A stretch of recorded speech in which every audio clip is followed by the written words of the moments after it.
What's going on, guys? This is Cloud Makes a Switch. In this video, I will be giving my review on the Nintendo Switch, hardware, online functionality, and nothing really on software. This is just for the Switch itself, so let's get into it. First, right off the bat, upon opening your Switch, you will be getting a dock, AC adapter, HDMI cable, left and right JoyCons, and finally the tablet Switch in itself. Putting it together is fairly easy. In fact, right off the gate, all you have to do is attach the JoyCons to the tablet and press the power button, and it's that simple. Setting up the dock requires no brains, as all you do is just plug in the AC adapter, HDMI cable, connect it to your TV, and once you turn on your Switch, you're greeted by the quick, snappy setup screen. After tinkering with it for a few minutes, you should be good to go. After that, you're greeted by the home menu and the OS functionality. The OS in itself is ridiculously quick and so snappy it puts other consoles and handhelds to shame. Although it sacrifices on a lot of functionality, currently at the state of this review, the Switch has a picture editor, avatars, customies, settings, eShop, newsfeed, activity book, and bare bones online functionality. You can add friends using these so-called friend codes or by recently met players through an online connection, after searching for a nearby local Switch. After adding the friends, however, there's nothing much you can do besides favoriting them, removing, and blocking. Currently, there's no way to send a private message or a group party chat. Hopefully that will be added in the future. The Switch provides a 32GB of internal storage to store your games, pictures, DLCs, or save data. Honestly, given the nature that this is a hybrid, 32GB is a bit lacking considering the top phones nowadays are even coming with a stock 64GB. However, you can expand this by popping in an SD card. The Switch has a Maxwell Tegra X1 SoC with 4GB of RAM, which is easily enough for this hybrid console. The tablet screen is plastic and not glass like others had assumed, which makes the screen and bezel really easy to scratch.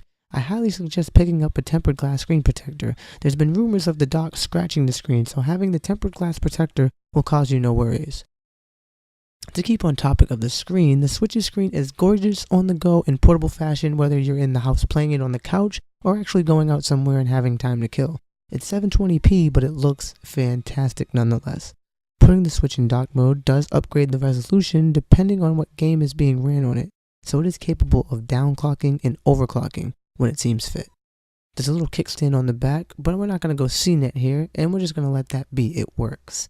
The Switch can charge while in dock mode, and it charges pretty well even when playing games. Once it's fully charged, it will continue to charge, but it won't charge. No, once it's fully charged, it won't charge anymore. It'll stay juiced up for you to enjoy, so you can still play it in dock mode without worrying about explosions. To charge the JoyCons, all you have to do is connect them to the Switch when it's in dock mode, and that's all to it. There's two ways to shut off your Switch. There's sleep mode, which works like your Android or iOS phone, or you can completely power it off, but you'd have to take an extra step by holding down the power button and using the controller to select that function. The Switch also comes with a plastic grip, where if you attach the JoyCons, it sort of resembles a puppy-like figure. Now, for the final part of the review, I was saving it for last, was the JoyCons. I was extremely skeptical about the JoyCons, mostly due to the fact that they were so small. After using them for long periods of time, I actually grew to love them. The buttons are the right amount of clickiness, the analogs fit perfectly, although the right one does feel a bit awkward in positioning. The HD rumble is extremely underrated, and I personally can't wait to see how devs use it to the full potential. If there's anything I could change, it would be the triggers. But nonetheless, the JoyCons are great. I used them in several different structures of play. First, it was in the puppy grip, which felt awkward at first, but it grew on me. Then one in each hand like Wiimotes. And let's just say playing like that is a blast. You can play in any position, slouched on the couch, hand behind the back, whatever. Lastly, I played using one side of the JoyCon as a controller, letting my son use the other, which it is really small. In the awkward position, it makes it uncomfortable after long sessions of play. However, it doesn't stop me from enjoying the time I spend with my son in that predicament.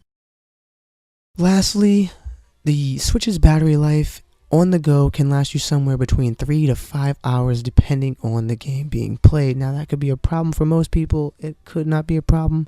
The Vita's like the same. The 3DS I think was the same. Maybe a little bit longer because the games weren't that demanding graphically. But I don't know. It's a debatable topic.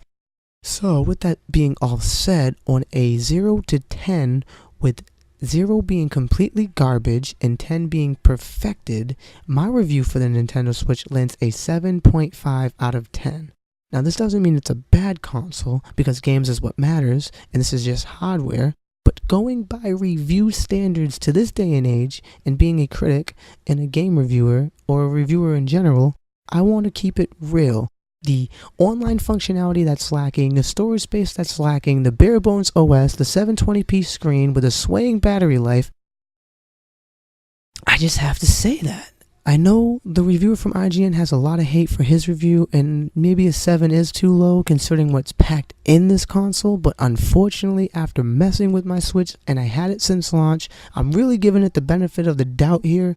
I couldn't see my score being any higher. It's not hate, it's just realness.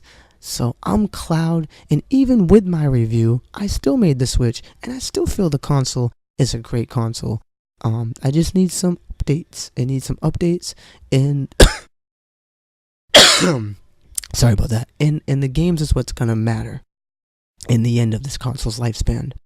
So we need to see games. But anyway, subscribe for more content, news, and reviews, and everything Switch related. I'm Cloud. I made the Switch. You can too. And peace.